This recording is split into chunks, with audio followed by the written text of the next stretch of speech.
Welcome to the VBAC Homebirth Stories podcast. I'm your host, Ashley Winning, founder of the Motherhood Circle and creator of the Journey into Motherhood program. I'm a mother of 3 and have had 2 unplanned and unneeded C-sections and had a calm and positive vaginal home birth, free birth, with our 3rd baby who is 4.5 kilos or 10 pounds.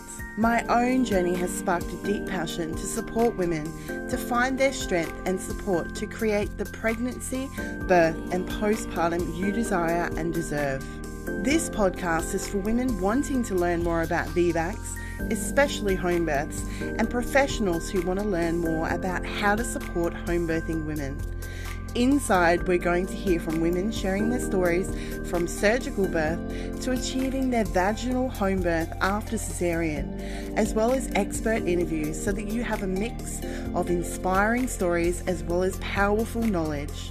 I hope you enjoy this podcast. Hello and welcome to another episode on the VBAC Homebirth Stories podcast. I'm your host, Ashley Winning, and I am really excited to bring another episode to you today. Today I'm going to be talking about creating and visualizing your dream home birth. And I think it's really important to do this from a mindset standpoint, to really connect in with that visualization of that home birth and to create the home birth that you want. Now, I'm not saying that by creating and visualizing, you're going to have a dream home birth. I think a dream home birth or the perfect home birth or birth is not something that we can make sure happens. I'm sure plenty of people experience, their dream birth and come away having birth highs and feeling really positive and really powerful afterwards, after that experience. And some people have experiences where it's not so powerful or not so positive, or they feel they kind of got ripped off a little bit because it wasn't as perfect as it's made out in the birth world. So I'm not going to say that home births are perfect and nothing goes wrong, because, and I don't want to be one of these people who, puts out into the world of creating a perfect home birth. I think it's really important to set yourself up for the best scenarios possible while being really mindful about what can happen in a home birth or in birth in general or in a VBAC.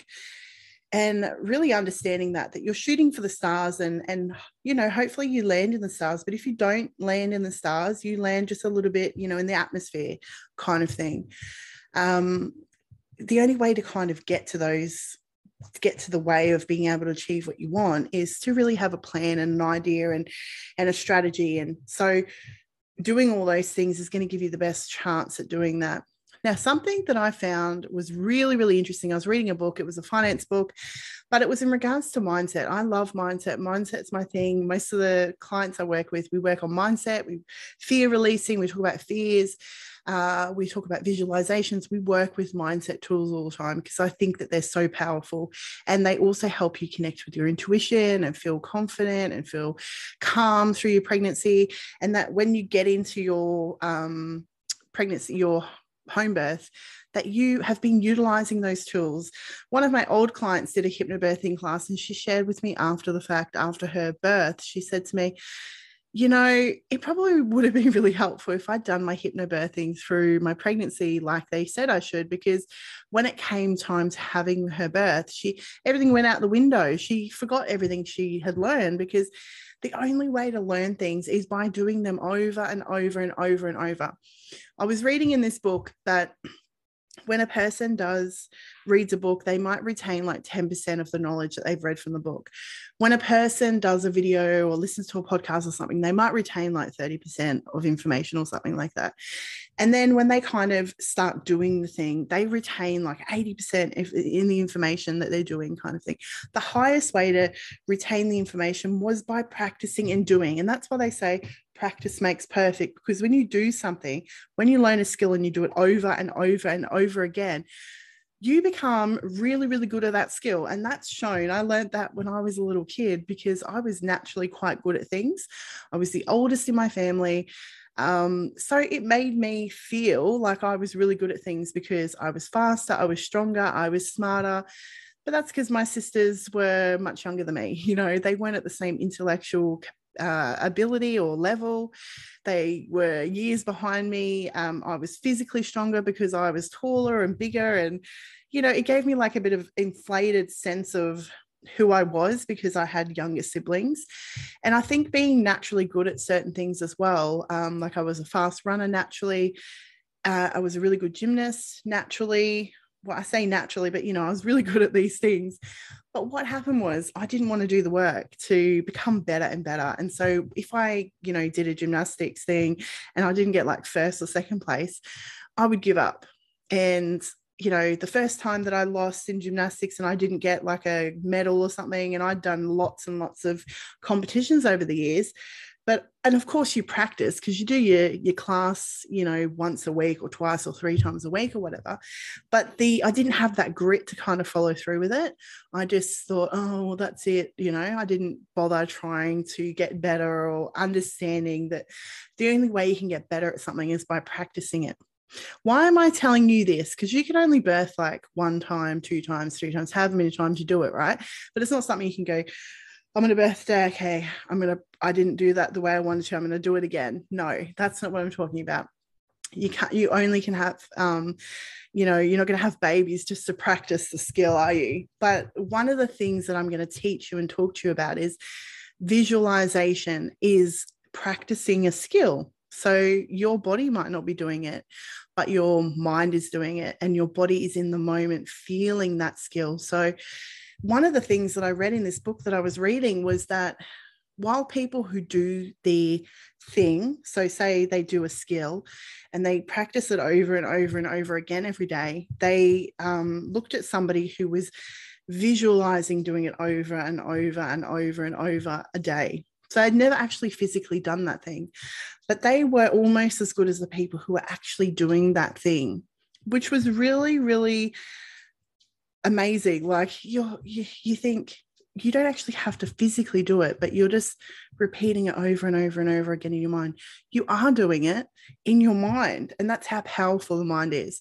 If in your mind you're constantly going, I can't do this, I'm too afraid, what if something goes wrong? Oh my God, my body's not made to do this, I'm never going to have a VBAC, I'm just kidding myself. My mum couldn't have a vaginal birth. Oh, my friend didn't, she didn't. And you're just constantly saying things like that to yourself. Your body's going to get the message. Your mind and body are working together, and it's going to get the message that you don't believe that you can do this. So it's going to say, well, things are going to happen. And I'm not saying that just because you have a really bad mindset that it means you can't birth or you're not going to, because women birth all the time who are shit scared of having a baby. You see them in the videos. Woman has baby in car, she's not like a birthing goddess who's been visualizing every day and practicing. She's just a badass birthing goddess that's body is just like doing its thing. And no matter, even though she's like, hold on, wait till we get to hospital, the body just the baby just comes out. That's just how her body works and how quickly it worked based on the position of the baby, how quickly she births. Some women birth really quickly, and so everyone's different. Some people need a little bit of an extra hand with working through mindset. A lot of women are going to need it, especially women who have had cesarean births before, because there's a lot of fear that's kind of in your mind that you can get into the victimhood mindset, or the niggling of, was that obstetrician right? Maybe my pelvis is too small. Maybe I can't birth vaginally. Well, they said that I'm a square peg in a round hole and I can't have a baby out of my vagina. And it can be really easy to get into that kind of mindset. So when you're feeling like really fearful, you can visualize and do this anyways, not just because, you're feeling fearful, but you get into this routine of visualizing your dream birth. And I want to take it up a notch by even creating a dream board, a vision board, a birth vision board. So on your phone, you can go into Canva, and it's a design program. It's like you can get lots of design programs on your phone. Just use whatever you're used to on your phone or computer. But you can go into Canva, it's free. You can set up a grid. Send me a DM if you want to, see some pictures, or jump onto my Instagram. You'll see one of the boards that I actually designed myself as a bit of a inspo for you to kind of follow. And you can put like pictures of women birthing the way that you want, or pregnant women, and words like trust and safe and I can do this, you've got this, and the colors that you want to feel. Think of the colors that you want to feel. You know, I love pinks and blues because blues is really calming. It reminds me of the water, and I just love pink. So those are kind of the colors that I kind of use. And I had this on my phone. So every time I open my phone up, I would, you know, see this visualization. And I had it on my computer desktop. So every time I used my computer, which was almost every day, I would see this on my computer. And, you know, it would remind me that you've got this. And then when I walked around my house, I had affirmations up on my wall. And I had like my birth comb that I bought from Birthplace, and it had, you know, positive affirmations on there. And I had, you know, every day I'd sit down on the couch and I'd look up and I'd, you know, be reminded constantly. So I was surrounded by these positive affirmations all the time. And then, you know, I would visualize my birth. And I'm going to show you a little bit about my visualization for my birth. I dreamed my home, I dreamed my, what did I do? I visualized my dream home birth. And I thought, where do I want to be?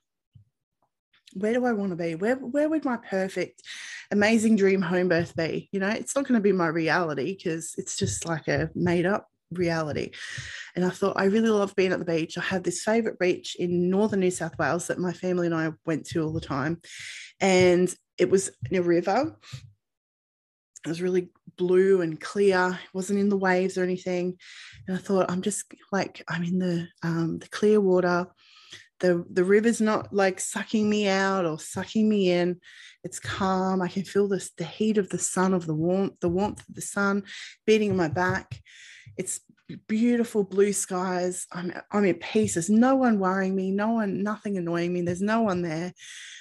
And I'm just floating around in pure ecstasy. And I'm just going through the surges. I'm feeling really comfortable. And I'm feeling really capable of birthing, and I feel safe. And I'm thinking about all the words that I want to feel during that experience. And I'm thinking about all the things that make me so happy in that experience as well, like with the sun and the temperature of the wind and the breeze and the water, and feeling light on myself. And then I think about how I'm going to birth the baby, and then how I'm going to pick the baby up and put the baby on my chest and connect with that baby, and all those sorts of things. You might be thinking, you know, my dream birth is like in a forest, and you might be picturing yourself with waterfall in the background, and you're on the ground and you come in and out of the water. It really is a dream. So if you want to, you can visualize your birth at home. If you want to really visualize and anchor yourself to that moment, you can visualize yourself at home. Now, when I had, it's just a visualization. It's just something that helps you connect. You can use it as a fear release when you're feeling fearful. You can connect in with it. You can create calmness and safety while you're pregnant and you're wanting a bit of, you know, quiet, and this is what's going to happen, and I'm going to go through this, and then, you know, it's going to be really cool. And just trying to visualize what you can visualize, because you know, you're not going to sit there for 11 hours and this is how my birth's going to go, and then I'm going to get on, and, you know, you're just doing it like a 5 or 10 minute visualization that you repeat every day. That, powered with using those mantras in your mind, as well as having your visual reminders of having it on your phone or on your computer, is going to tie in together. And so you're helping your body to tell you this is safe.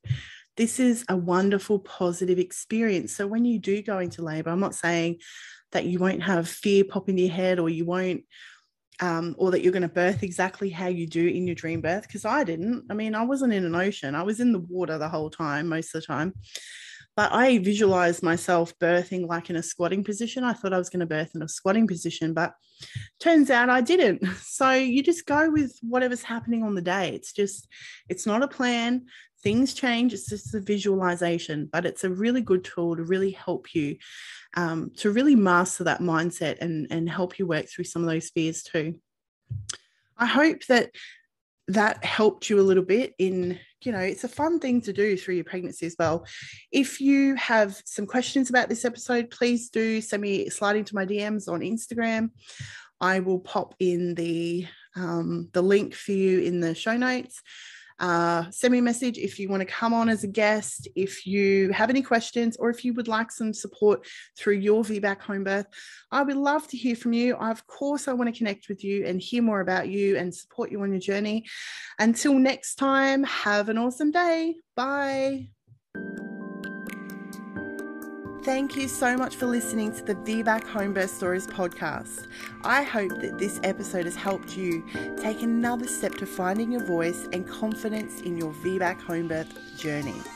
If you enjoyed this episode, please take a second to rate and review. Each review helps us to help more women to find out more about VBAC home birth, just like you.